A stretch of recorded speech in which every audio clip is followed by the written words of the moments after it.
1 year later, went to New York and created Vinoly Associated that did a lot of very remarkable buildings. But a big break came in 1989 when he enters in international competition to design the Tokyo Forum. Tokyo Forum is a building, $1 billion, that became the cultural icon of the city of Tokyo.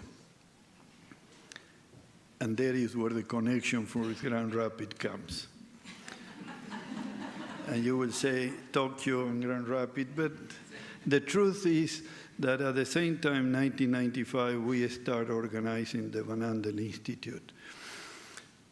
We had to build the building, and we got 46 unsolicited applications from all over the world, from Korea, London, Spain, United States. But Rafael Vinoly is not there. But I have a wife that's an architect, and in 1996, the Tokyo Forum opened and is in every magazine of architecture, the beautiful picture of this extraordinary building. And Gretchen suggested, why don't you call him? And call him I did. And he ended being one of the 5 finalists to design the Van Andel Institute. When we had all the presentation, it was our decision, without any doubt. We wanted Rafael to build that building. And we then presented our selection to Dave Van Andel, who accepted, and then he accepted the commission to design the building. And then, what else qualified this extraordinary person? Possibly was curiosity. We went to see the most advanced buildings, research institute in the United States, East Coast and West Coast. And Rafael asked question and asked question. He talked to the researcher, he talked to the students, he talked to the administrator, he talked to the maintenance people.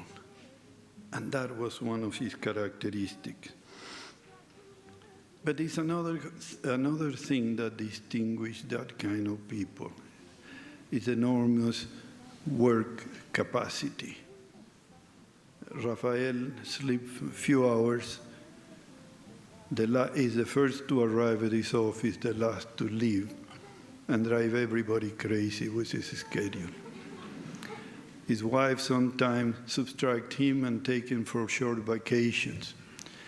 But what is all this? Perhaps it's all this together: passion, the genes, the environment, restlessness, curiosity, work capacity. And what did he leave us in Grand Rapids?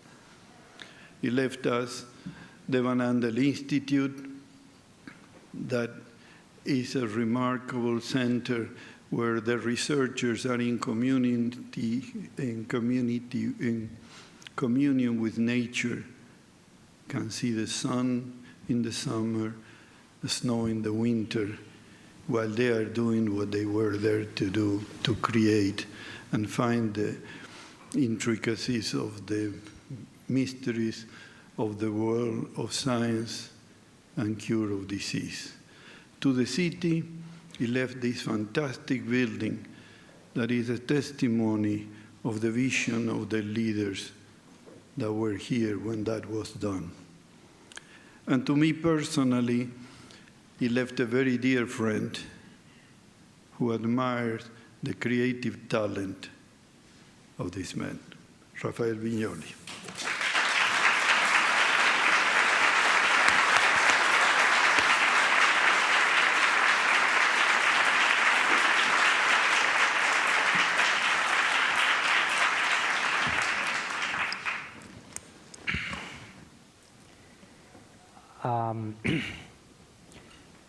Thank you, Luis. It is a very touching thing for me to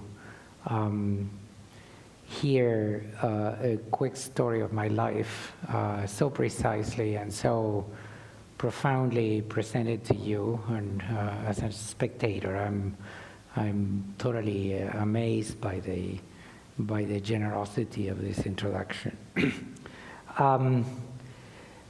I know I have a tendency to talk for hours, so I would try to be as short as the subject of this conversation may be, and I realize now that it may be a little bit too grand a title, but nevertheless an important one, because we're all going through a period of transformation in our lives, in our relationship with nature, in our relationship with each other, as countries, as regions,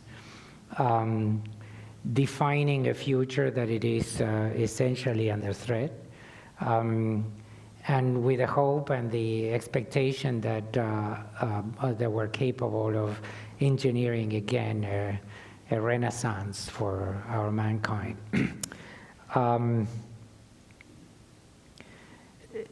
I want to talk about purpose because I think that that's what has been perhaps forgotten for a good generation of the culture, I think, in general, and all of us. We have drifted towards a mode of consumption, an idea of what is really the goals that we collectively and individually pursue, that actually is a little bit unrelated to a notion of why. I mean, essentially, why is it that we're pursuing these goals and these achievements?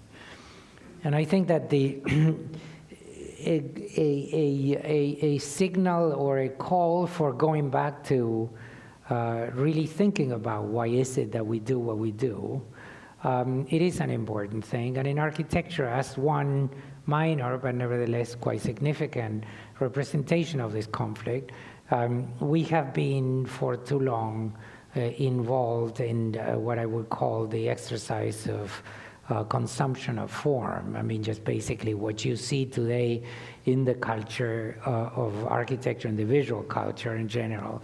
It is this extraordinary exercise, I mean, in many cases unbelievably exciting in terms of research and speculation about what form could give us, with, I think, a very significant and very costly disregard for why is it that we're doing the forms that we're producing. I mean, beyond just the satisfaction of our own individual aesthetic agendas, both individual and perhaps collectively.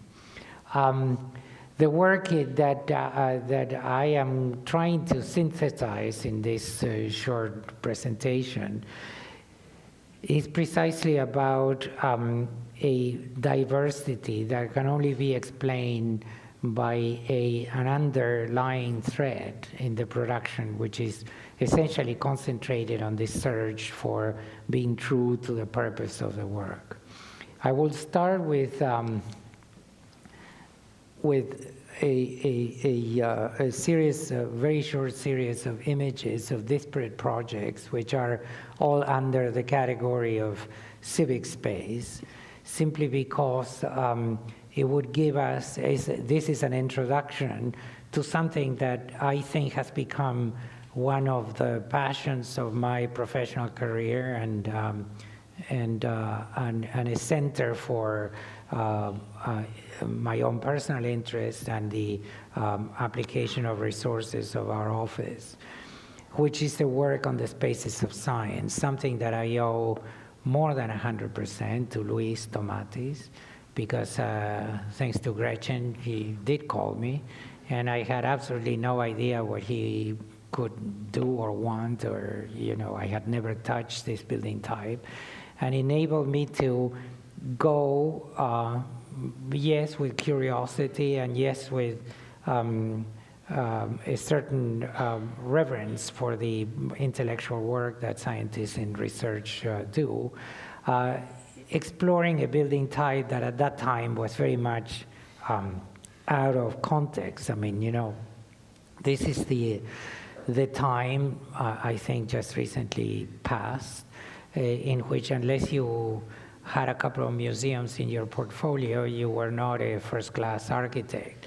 And that is a change that, for obvious reasons, you know, has been produced in both brutal and subtle ways. But that brings back the notion that generating the form of a building is inevitably connected to what happens in it, with a vision that inspires it, with the site and the conditions of production of that building.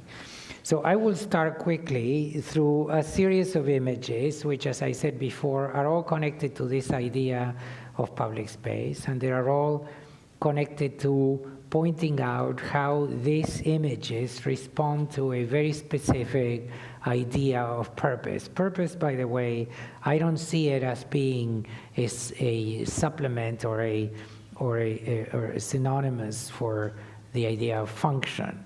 I think purpose is a much complex concept. It's a complex that involves form, in the way in which forms conditions function, and at the same time in the way in which form also represents ambitions of a community, and therefore this insistence on the notion of public space.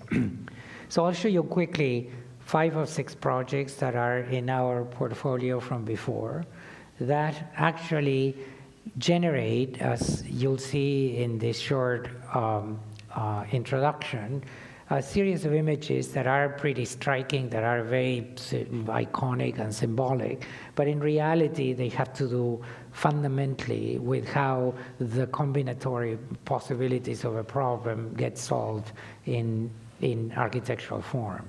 This is a project that Luis mentioned before, is the Tokyo International Forum. And obviously, what you see here is the presence of this enormous pseudo-boat floating over a space. What the shape of this building responds to is a curve, which is a curve of the track of the bullet train that serves the central Tokyo station, which is nearby. And it creates this sort of ocular shape that then structurally gets solved with its natural form. I mean, you know, if you have a curve like this and you add another curve like that, it gives you that form. If you want to support it with very few columns, you need a truss. The truss becomes this shape, which is both symbolically and also operationally very much connected to the roots of the building, creating a very, very large lobby, a sort of kind of grand central station for the city, because the building is a complex of different theaters, different venues for exhibition, for commerce, for transportation. It serves 11 lines of subway that come to this particular point. Another project that it comes from this sort of idea of the essential nature of what happens in a room is the interior of a very, very large building, which I have no photographs here, in which is essentially a concert hall. So the shape of the concert hall is generated here by a almost direct application of the only box that we know that does really work quite brilliantly as an acoustic piece, and that's a form of a violin. So, you know, these indentations and these curves are completely connected to the behavior of how sound is generated inside of a resonant box of a string instrument. Sort of like an obvious response, but something that nobody had thought about in such a literal way, and something that ensures the quality of the response of the room as a flexible music venue. This is a convention center in the city of the Bridges, which is Pittsburgh in Pennsylvania. And if you look at the center of the city, I mean, it is all crossed by a series of suspended bridges, which are essentially just big spans of space hang from a cable. What is a convention center? It's a very large space without columns, and you're in the city of the bridges, and so if you take half of a bridge and then you hang the convention center over the river, the shape of the roof becomes resonant of the history of the engineering and architectural culture of the city. The city of Pittsburgh is where the first formulations of the theory of suspended bridges were generated, and sort of become seamlessly integrated with both the history and the function of the space that it serves as a building. In conjunction with this, it has a very interesting secondary use, which is that the river is also a channel of fresh air. So the convex shape of the roof, which is exactly in the same pitch in which the bridges are located in the rest of Pittsburgh, works as an inverted wing. So the air from the river comes into the large space of the convention center and is naturally ventilated to the back. And it's also the separation between the different tension members, which you see in these lines. Does this work, by the way? I think it may not, but no, it does. So these lines are also natural light that reduces the energy in the consumption of the what otherwise would have been a black box as a convention center. Another example of the same. Hello. Could you?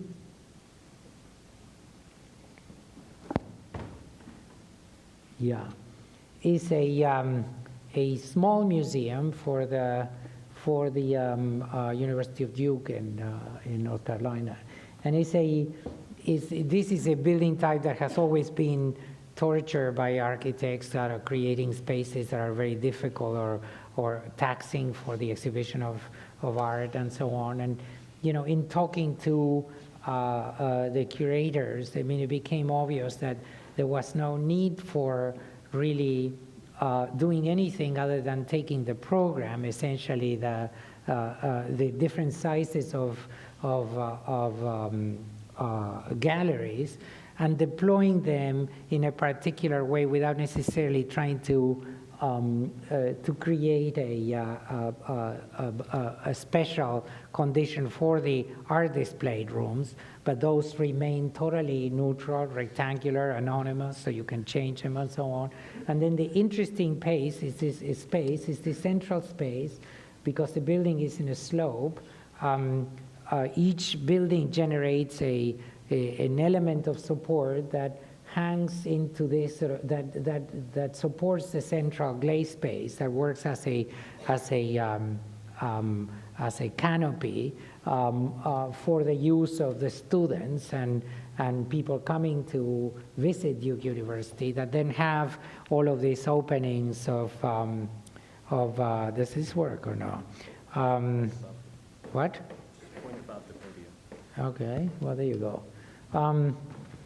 This is a theater in a historic city in the UK, in the United Kingdom, and is a city that has the largest amount of African immigrants in the UK.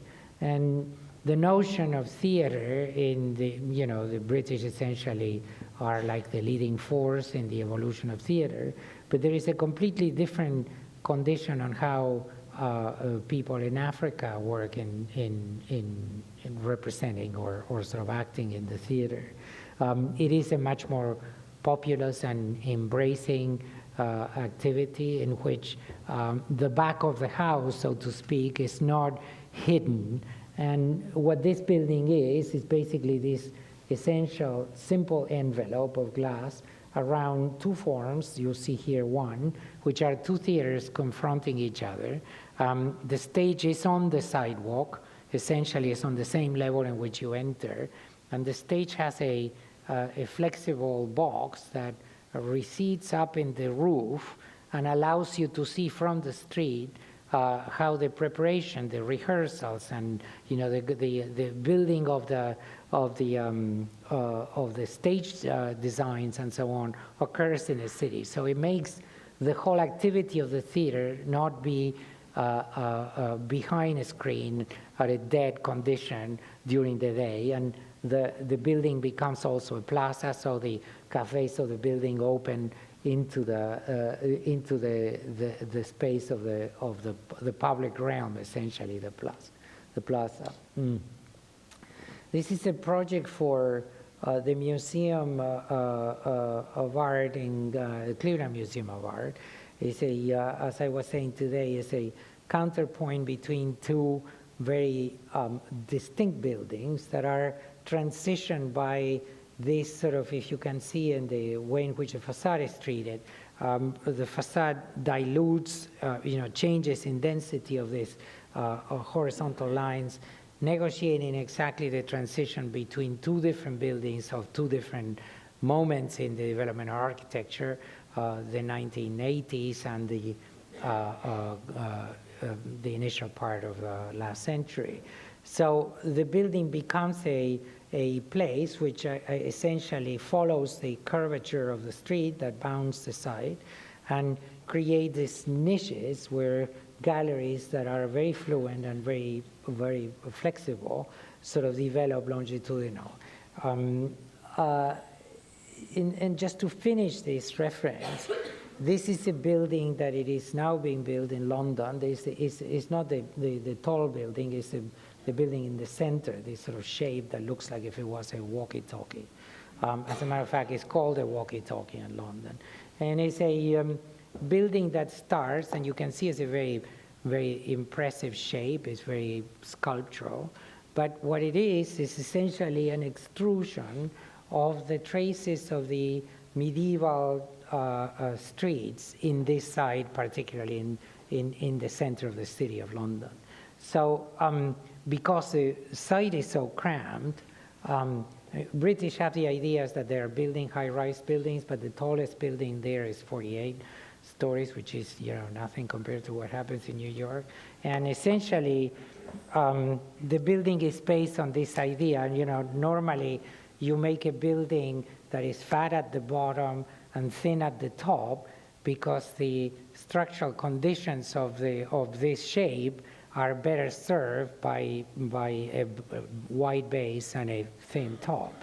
Now that's also a function. Say, for instance, this enormous building on the left of the building we're building now is really looks like if it was the Empire State, but it's probably a third of it. And when we build this, when I say we, I mean when whoever built the Empire State built it, that was the only way to solve this problem. Nowadays, in structural terms, you don't need this transition. So what we did was to put the building in reverse, such that it occupied much less of the site on the public realm. So there is more plaza, more public space around the building. By the way, together with that, you generated a lot of value in the top of the building because instead of having smaller offices at the top with the best views, you have larger offices at the top. And then in an additional effort to really kind of give this natural sense of public responsibility for the building, at the top of the building, we have created a public plaza, which is the only publicly accessible floor where you can see the City of London from a bird's eye view. As you can see, all the other buildings end into this sort of very minimal areas where the most you can do is to put a bar where they charge you $50 for a Coca-Cola or something like that. And so this is an access to a public space overlooking the river. The building tilts towards the Thames, which is the river that you see in the front. So this is just as an introduction to this, which is a little bit of a longer presentation, but one that, as I was saying in a conversation that we were just having across the street, is one very important part of our practice, which is that we don't think about buildings as independent moments, but rather basically as an evolution of a process of getting to know something. Now, the space of science has been, up until, quite frankly, up until the Van Andel Institute, it has been a field dominated by what in our profession are called specialists. I mean, people that do only labs or that do only big hospitals. And because it's presumably a very technical type of space. And it is, but it is also an incredibly complex building type because it relates to a process of inquiry that it is not only based on technological advances and the use of instrumentation and so on and so forth, but it's basically a software problem. It is basically how do you advance the conditions of work in an environment which requires these two very different levels of relationship. Great intensity, great concentration, you yourself thinking about your problem, and then the possibility of combining all of these individual quests into a dialogue that could generate new ways in which the science can advance. This, by the way, is something which is completely inherent to one of the most interesting pursuits. I mean, to my way of seeing things, I mean, it's the most interesting human pursuit today, much more than politics, much more than physics, much more than anything else, which is life sciences, primarily because it's concentrating essentially all the work that people are doing in devising new technologies, in analyzing behavior, in understanding the conditions of social development, because in a package, which is essentially this phenomenal discovery about the fact that, as one of the researchers that we interviewed in this trip that we took together with Luis, told me one day, I mean, you know, what we know today is that we know every single piece of life, but we have absolutely no idea how to recombine it. And as you can see now, since 12 years ago up until today, this thing progresses and develops and at a speed that it is totally unusual in any human pursuit. I mean, you know, it's almost, I mean, I guess the only thing that compares to this is a hedge fund. I mean, you know, these things that grow, I mean, like if they were balloons, right? I mean, you know, this is, I mean, science and life sciences are really at a point of explosion in which this incredible ability to really know that there are no more mysteries, that the genome is essentially the recombination of every single form of life. It's just that we don't know, you know, how to put it together and how they work together and what piece performs what function. In one of these projects, one of these scientists, I mean, you know, granted, I know nothing about this thing. It's just basically asking the questions to the right guys. And this woman told me today, related to her project, it says, it's like if we were in front, I mean, if you were 4 years old and somebody would give you, she's my age, so she saw television with bulbs and all of these things, no flat panels or anything. She said, if you disassemble the TV set and put it on a table and you're 4 years old, you know that if you were capable of putting it back together, you can watch TV, right? But you really have no idea how to do it, and you're 4 years old, right? So that's a fantastic description of how this thing is evolving today. We were lucky enough to not only be called by Luis, but be coached by Luis. And Luis said to me from the beginning, don't trust anything they tell you, because it is always going to change before they actually notice it. And in coming from a practice which uses research, but it isn't that it is connected to research. I mean, as a surgeon, he made the leap of understanding that the importance of really the idea of legacy in humankind can only be sustained if you shift it from monumentality to science, right? I mean, you know, we all imagine how the Medicis, made a name, how actually any kind of family or any kind of tradition really consolidated the presence over generations and generations. And he's the one that really refocused for the first time, I must say, because now you start seeing people funding programs and so on. I'll show you some projects which are based on that. But all really started, amazingly enough, not in Tokyo, but in Grand Rapids. And so this building is generated by a number of factors, but the most important one was that naturally, the way in which the science and the administration of science is organized is always work around a hierarchical division. So the principal investigators have like a team of people that are naturally not only lower in the food chain, but also in salary and so on. But the real work really happens at the bottom of the pyramid. And what's the bottom of the pyramid is what I just said an hour ago, is this place which he told me this is like a kitchen. So you go to the kitchen, right? And the kitchen is a wet lab, where people actually do the experimentation. The speed at which the science is moving is such that the principal investigators are really going back to the bench. They don't go to the office and pretend they're very important, because a kid of 22 can kick him out in a minute and a half if he discovers something. So the guy has to go back and do some work. So we brought all the labs to the front, and as Luis was rightfully explaining before, it is what it is under this series of roofs that sorry, I'm like Madonna. Hate these things.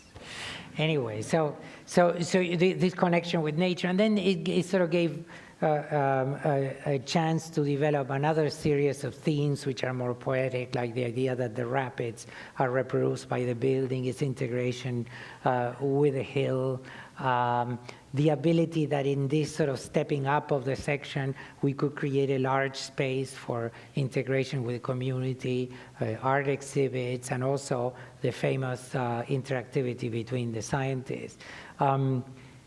We actually went into, and all this, the basic seeds of everything we've done after this, and we've completed something like 25 of these buildings after that, is the notion that the furniture is not something you add to a building, but it is, in this particular business, an absolutely integral part of the design of the building. So we started designing wet benches, that could work under this new atmosphere and that could actually be flexible, that are not served from the top, which is a limiting aspect to one of the most important conditions in this building type, which is flexibility and so on and so forth. The second phase that is rendered here, that it is almost completed, is nothing other than just this integration between two buildings that come about with 12 years of span in between. And I would say that if you look at some other architects' production in terms of design or stylistic allegiance, it would be very difficult to really be joining a building you did 12 years ago, because you probably were in a different mode or in a different mood somehow, right? So this is basically, again, the allegiance to and the interest in the purpose is what actually makes this transition to not necessarily to need to be reinterpreted, to change the building. The building is as valid as it was 12, 15 years ago. And this is again an image that refers to the public spaces, which is this curved window that overlooks the hill and that tries to integrate nature to the cafeteria and the social spaces of the building. This is a more complex section. It's a drawing cutting the building in half to show you that it's not just only poetry that is at work here. There's an enormous amount of technology and complexity in how the building is laid out. In the middle of this exercise, we were daring enough to go in pursuit of another laboratory. This is the poor man's laboratory.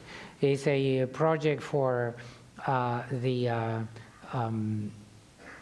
International Climate Research Institute, which is in Columbia University in the bluff of the Hudson River. No budget, master plan as a tower, and something that we change into this sort of kind of strange shape that follows the topography of the hill, and it's built with the trusses that we produce with the same trees that we cleared in order to lay out the building.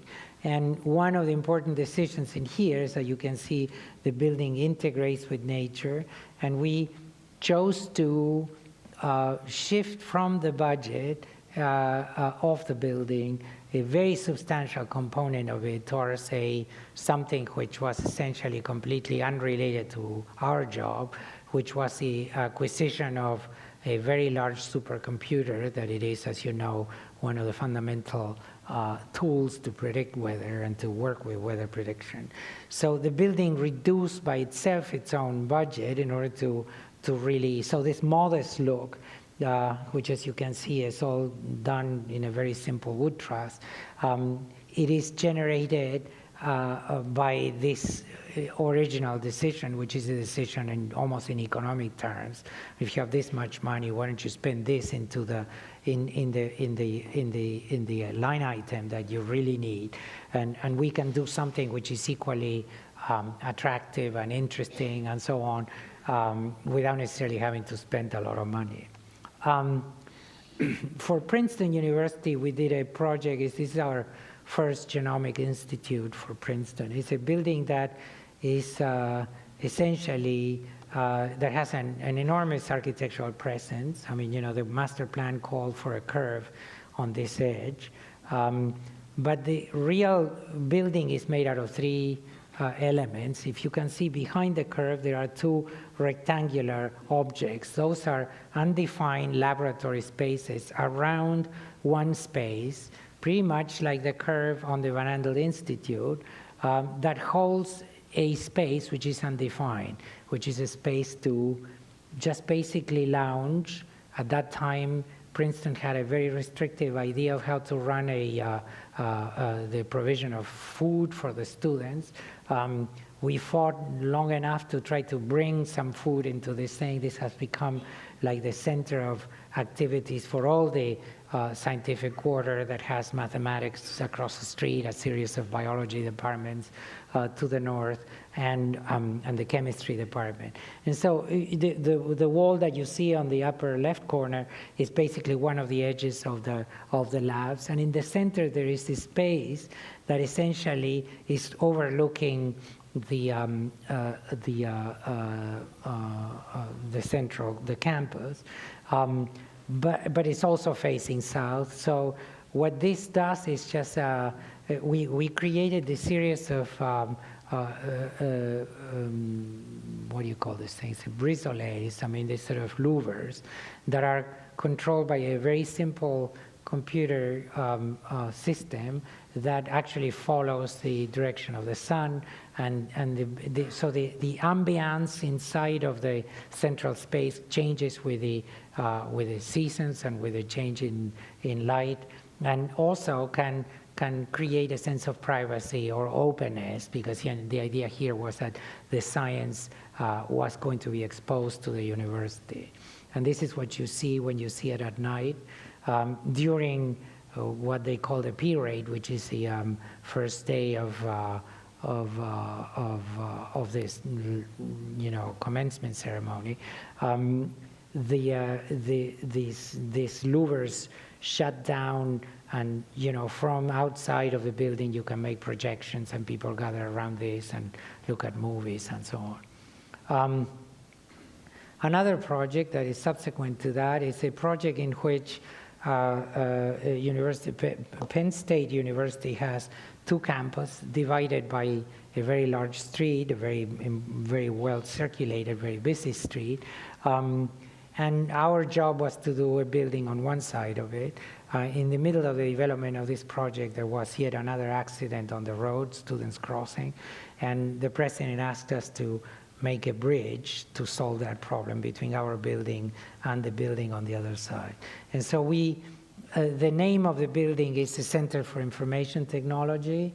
And information technology is has this sort of kind of very dangerous combination between information, which is all about people just gossiping, say, in technology, which is all these other people that know how to make the gossip flow, right? So the 2 campuses are separated, and one is humanities, so the sociologists were here, and then on the other side is all engineering, those the computer scientists were here. So that was a metaphor for this process that needed to be established, because the level of suspicion between these 2 communities is absolutely enormous, right? So we build this building at the top, and then the sociology school starts moving this way, and the computer, and then hopefully at the end they merge together and they kind of become a little bit more serious. But it is a building that has a shape that basically follows the natural curve of the road to jump the road at the proper space, that has a lot of elements of circulation that move under the upper level, which is where the laboratories are integrated. So the bridge is this ramp, and every single student of the university can cross it. So it becomes an infrastructural element, not just a building by itself. These are views of the corridors and the access to the laboratories. This is a completely different project. This is a project also for research on the genomics of plants. It's in Wageningen University in the Netherlands, and it's sitting on a farm, and it has this very simple organization covered by a trellis, which is all planted with hydroponics. So the building becomes like a piece of the garden in itself when the plants grow in this element.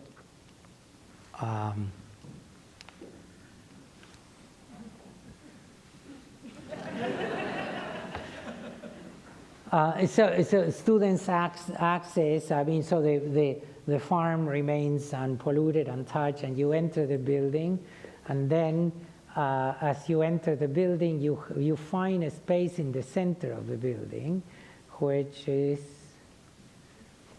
this, in which all the circulation between all the different laboratories is crisscrossed by the series of ramps that enable you to circulate what it is effectively a 6-story building, essentially without the use of stairs or escalators.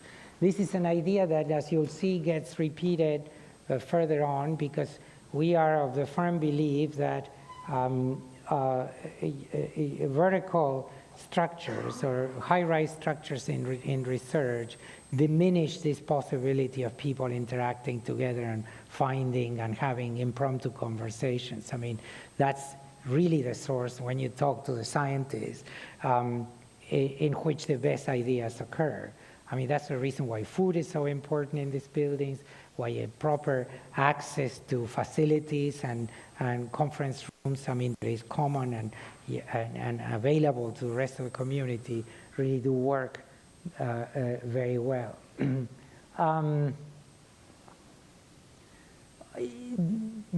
So think of sciences, think of what, the genomics revolution and biology has created.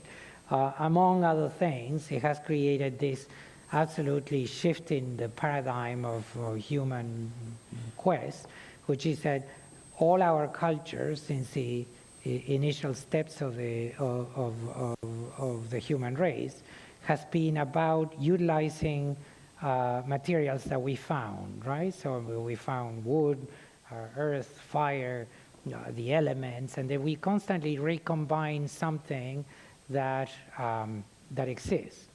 The definition of nanotechnology is that we're at the verge, and all of this comes from genomics, of creating the materials that we really need to satisfy certain functions. So essentially, people now are inventing materials that are, you can define at a molecular level the properties of a certain material, and scientists can produce that material that therefore becomes unique and a complete creation as opposed to something that you need to search for.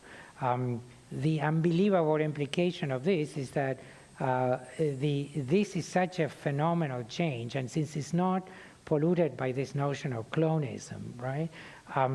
It opens a completely different type of possibility. Say, for instance, I've seen in a laboratory, which is in this laboratory that we designed for University of California, I've seen the basics for a membrane that is a waterproofing membrane, what you put in the roof, that essentially is a living substance that essentially, when it's broken and therefore you have a leak and your ceiling gets wet and all of that, it cures by itself. Say, for instance, these things are in the making today. I mean, it's just like an unbelievable set of possibilities, right?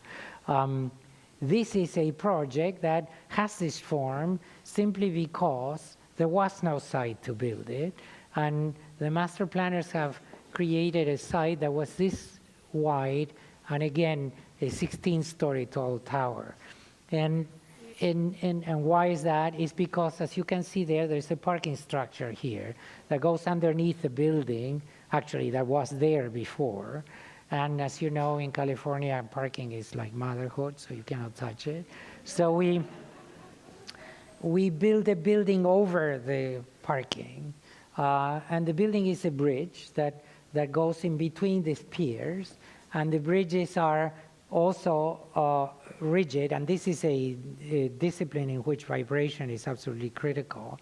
So, there was an application of a technology that enabled not only to create a building that it is 2-story high, but also to expand the building, as I was saying before, pretty much like the Van Andel Institute, over the rest of the parking, multiplying the capacity of the site by a factor of 4. So it is one, again, I mean, it doesn't have this shape just simply because we liked it or we thought that it was an interesting piece of architecture, which I think it is, but not necessarily focused on that. And you can see again the use, particularly in California here now, is outdoors. I mean, all these bridges are essentially linking different parts of the building together, giving a renewed interest on the car. So all of a sudden the researchers can park directly under their lab. So there is a combination of factors that make this thing particularly successful. Another laboratory, and this is all chronological, right? Another laboratory is for a small college up in New York State, which is called Barr College, a college that has an enormous reputation in humanities, a very good science department, but always under the umbrella or the wing of the liberal arts. The idea here was to create a flexible laboratory that was actually also trying to reach the rest of the community, to interest people in sciences. It has also a very peculiar and interesting approach to how the services are provided, because, for the architects in the room, a building always has a central plant where you produce air conditioning and all of those things, right? In a science space, what you need to do is to separate this thing into a series of units that the scientists themselves can control. And that's the reason for this object here, that is the spine that serves on one side of this large wall that you'll see in a minute. There are also social spaces, and on that side there are the labs. In these social spaces, the idea here was to introduce classrooms that were actually also very good lecture rooms for both music and poetry. So people in the rest of university use this room, and in passing they can interact with the scientists and make the scientists more sort of welcoming to all of them. So this is a public space. The offices are at the top. These objects that you see here are these objects which are used for musical performances, but also classrooms and general classrooms. And you can climb up to the offices and then use the top of the classrooms for lounging and so on. The laboratory opens to the trees and to the slope. We at this point we evolved the idea of the furniture in the Van Andel Institute and started investigating some other ways of making it more flexible. This is a quest that continues. We have a group in the office that studies nothing other than just this piece of furniture, and we have a number of other ideas now being applied. It's a very long and simple space that could be easily divisible. Through this, we simply because we were, as I think that Luis mentioned that, just curious about what is it that the end user thinks about a building. We got into designing hospitals too, particularly because hospitals, pretty much like the Van Andel Institute is in relationship to the hospital across the street, have become centers for research too. It's what people know as translational research, which is, you cannot divide the production of the idea from the care of the patient, that these two things are so strongly linked together. And this is a very large hospital for UPenn that is now being developed with a series of towers around the central space, which is where people gather. At the top is the administration, and there are social spaces in between. You can see here the first one of these towers. That's a biology department laboratory that is directly connected to the patient rooms and the facilities of the hospital itself. And this is a place which actually will serve a growing community. The ratio of construction is probably twice the size of the hospital will be devoted to research in the future, and people come back always to this point, which is for wayfinding and social activities. The rest of the units are always linked to the central space, and that's what becomes iconic in the building at large, but also is functionally a very attractive place. For University of California, we just finished this building, which is a cancer research institute, in which we are again sort of in a new stage of designing the furniture, very flexible, and as you can see, it recalls the Van Andel Institute with these bands that move independently, and there are different sizes because the researchers need different environments. And then what it has is a central courtyard, a sort of kind of an atrium, in which we experimented with this idea that at the end of the day, not at the end, at the middle of the day, when you go to eat, is for these people really an opportunity to work together. So we took all the facilities for food, and this is also very restricted for national regulations of health and so on, and transformed them into these cubes that you see here in different colors. So the refrigerator, the coffee machine, the whiteboard, and the computer image that describes what are all together in one room. So there is no distinction between the moment of relaxation, say, and the production of science, pretty much in the way in which these people do work by nature. Okay. This is yet another strange combination of things. This is a It's sort of like if you combine a laboratory with the Nanosciences Institute, two sciences which are completely different that come together into this L shape. The buildings are undistinguishable, so because they have these terraces, which is an important part of the design because it gives you it elevates the work, it gives you an expansion per group of researchers. On that side is all life sciences. On this side is all new materials. And these people, all of a sudden, you never know, they end up actually using the same vivarium, the same electronic microscopes. I mean, it is the same clean rooms.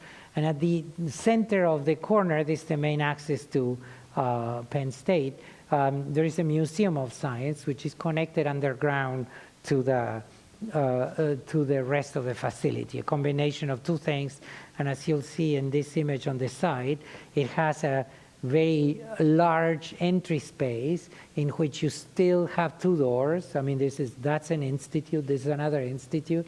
It has a large openings with mirror glass that brings light into the center. There is a private garden sitting on that, so it's very difficult to walk on here, and that's because that's the roof of the clean spaces where the vibration control is maximum. So the building sort of kind of embraces this corner of the campus, allows you to walk down to the corner where the museum is. And these are just some images of the new versions. This is an interesting project, which is a project which actually we were talking about these sort of political connotations of the work of an architect. And you recall, if you read this text, this is the name of the building now. It's called the Institute for Regenerative Medicine. What this is essentially a STEMS research laboratory. And this is California, which was the first state that put up a substantial amount of money to implement it. With a great deal of opposition, this started under the previous administration. The building was kicked out to the back of something. I mean, there's a huge hospital in here, Parnassus at the University of California, San Francisco rather. And the building was really, the site was really impossible. And again, it was to be an expansion of this building. The whole way of circulating into the campus is to the right, so you could never actually see it. And so what we did was there's a hill here that actually serves the upper part of this mountain, unbelievably beautiful site. But all of this is mechanical space underneath. You can see some of it in here. So we put the building following the slope of the street into a series of terraces, again with this idea that the scientists have a privacy, but at the same time it's all connected through a ramp, which you can see here. This is the side of the street, and this is the ramp that links everything, again in California. So it's all open air, and there is this very large pedestrian street that links all the different departments, and they're separated just by half levels. So you work on one lab and then you move half a level, but you're in a different lab. So the connection between a very tall structure is done over a very long horizontal development with ramps, and then the movement becomes much more encouraged and much more simple than if it was a high-rise structure. After that, we started working for a new hospital in Chicago, a building that it is the epitome of flexibility. It's basically a plan that it is 3 football fields long and completely empty, in which inside the only thing you have are columns, and then a flexible system of walls that you can change, changing what could be a series of patients' rooms into laboratories or surgery departments, and so on. So it has a very large interstitial space, which are these bands in here where all the systems work. And it has at the top of it, not in the middle part, a very large sort of sky lobby, which is what enables you to move upwards and find a view towards the city with all the social functions of the program in it. For Stanford University, we're now working on a hospital which is very much this is truly, I mean, it looks tame and simple, but it is an extraordinarily complicated structure because it is, we're trying to make, like in many teaching hospitals, the School of Medicine provides the staff for the researchers and for the hospital itself. But naturally, there are two independent profit centers. They fight for the same donors. They hate each other, essentially, right? So what we came up with is this basic unit, which is this modular object that could be used as part of the hospital, as classrooms, as research laboratories, so almost anything you want to. And that it essentially has this ability to continue growing without necessarily having to respect an overall building form. So as you approach the building, the only point of encounter is a very large water feature that is at the center of the first courtyard on this checkerboard organization of the plan. And all of this is served by what we call a factory, which is essentially an enormous indeterminate space where all the technical aspects of the program are located. And finally, this is perhaps this is like the Van Andel Institute in steroids. This is a $2 billion project for one of the most amazing institutions in the world, which is this thing called the Howard Hughes Medical Institute. I don't know how many of you know, I'm sure Luis knows. When Howard Hughes died, he didn't have heirs, or he didn't leave a, what's it called? A will. And he was also crazy, right? He's this guy that died with, nails that were this long, and he was completely obsessed with health. He was an extraordinary entrepreneur and had actually made a couple of very interesting moves before he died or he got really sick. And then he left this unbelievable fortune, right? And there was no way to place it anywhere, and this is one of the greatest things about this country. The judge that actually was in charge of the state decided that he was going to make a medical institute, since the only thing the guy really cared about was his own health, right? So he took, of course, he collected taxes and took the rest of it and put it all into this pile of money that has now become something like around $18 billion in an endowment, and named a series of scientists at that time to run the institute, which mission, the mission of the institute was nothing other than funding researchers.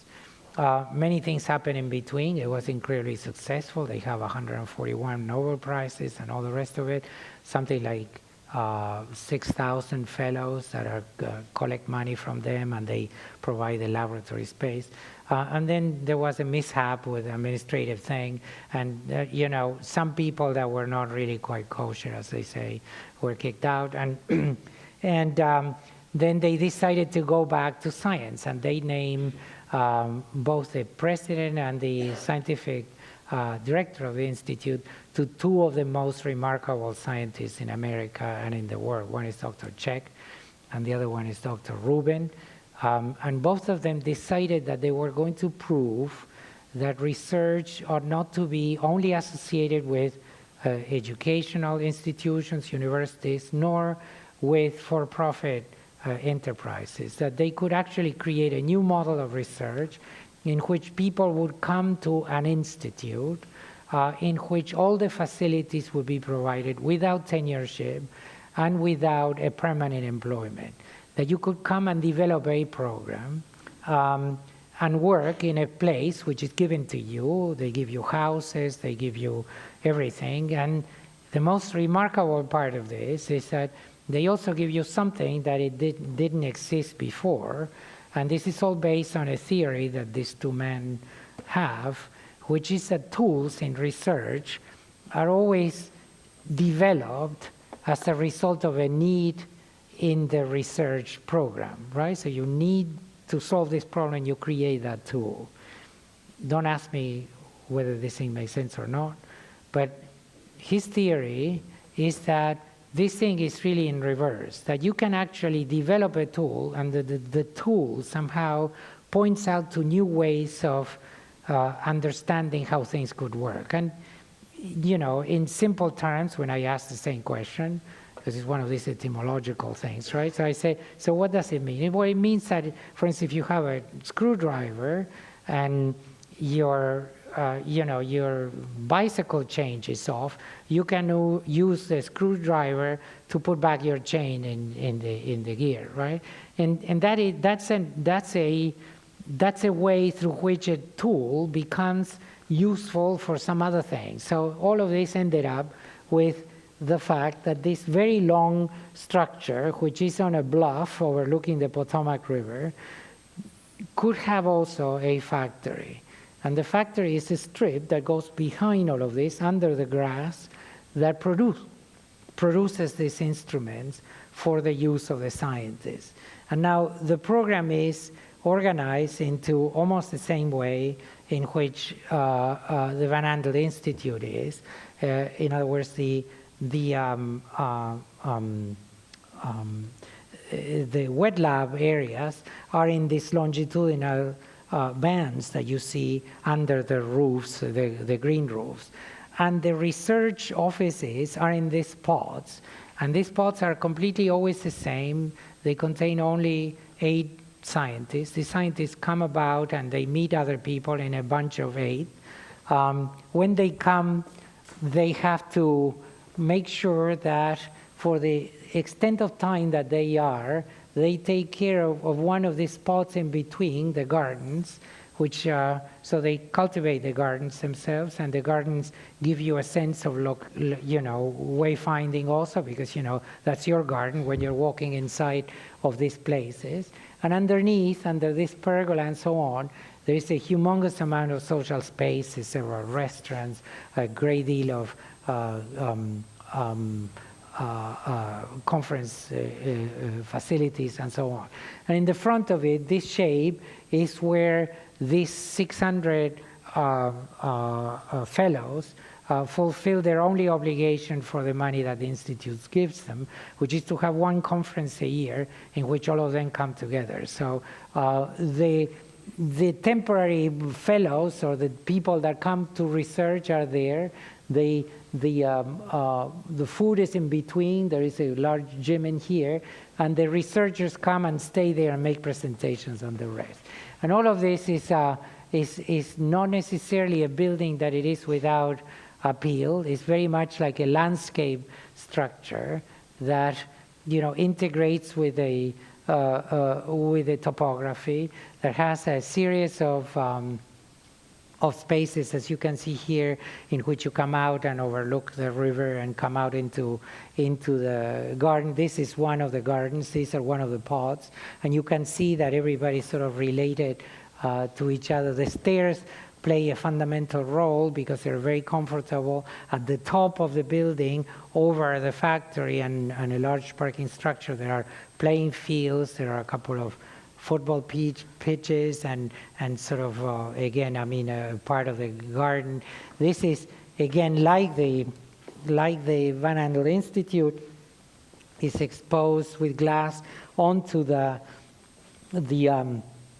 gardens and the views, and then the circulation of people moving from lab to lab and moving from pod to pod is always seen, and the curvature of the topography avoids this sense of sort of boredom that otherwise a straight corridor would have. In this one, we are, this is the latest edition of the Van Andel wet bench, in which we develop a system that it is all based on a connection at the floor rather than at the ceiling. These things are telescopic, so the idea was that changes in the configuration of the benches did not require the introduction of a construction crew or people outside of that. They themselves could actually relocate the benches, organize them in different ways, lift them, lower them, and so on. They have this unbelievable center conference space, which is sort of fully equipped with translation and projection to every part of the world, of course. And this is one of the cafeterias. All of this is overlooking the views. This is a view from the top, and then the final pictures are pictures of how the building somehow has a presence in itself, which it isn't really quite connected to an obvious relationship to function per se. I mean, it's generated from the purpose of the whole vision of the Institute. It's not a translation of a functional diagram, and yet it produces an architecture with, a certain degree of presence that responds to yet another condition, which was that the building is, as you would know, a very sort of important investment. So security and visibility from the exterior is very properly and carefully guarded. The two lakes that are one in front of the Institute, this is the main access to it. I just wanted to show you the other lake, which is the one that, this is the rooms for the scientists when they come in. So they always are looking outside and into a pool, which is a retaining pool, but at the same time controls is the recirculation water of the air conditioning system, and final image on the night. So this is a whole walk through a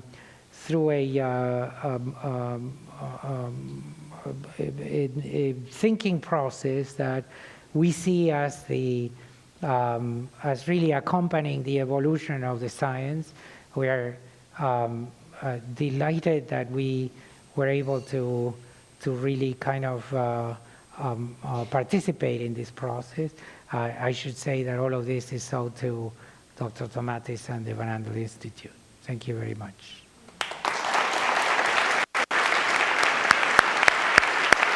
Would you like to answer a few questions? Sure.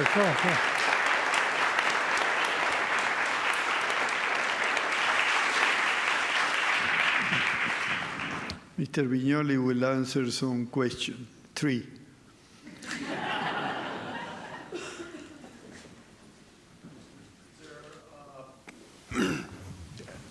Could there be an allowance for a third and additional stage for Van Andel Institute?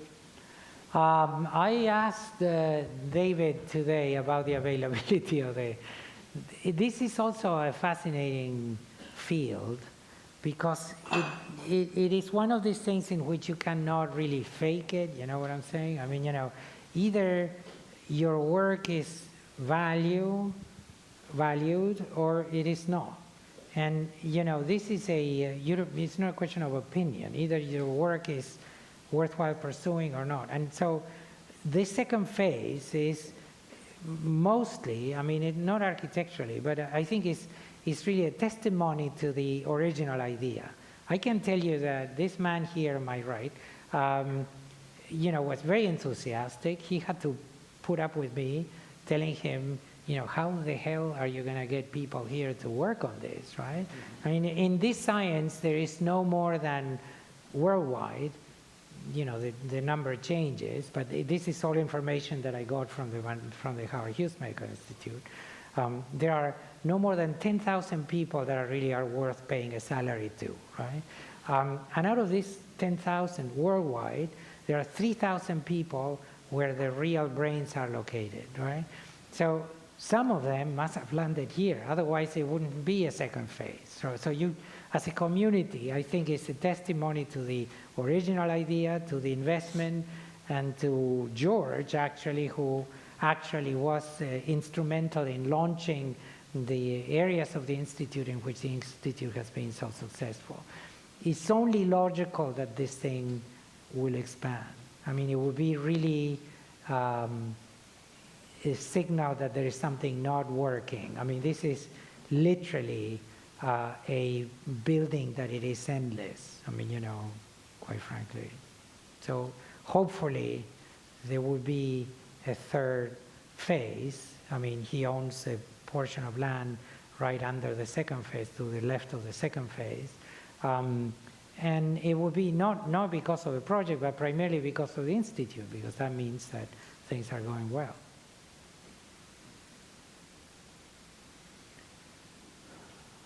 That's it. What is great, so I can take this thing off.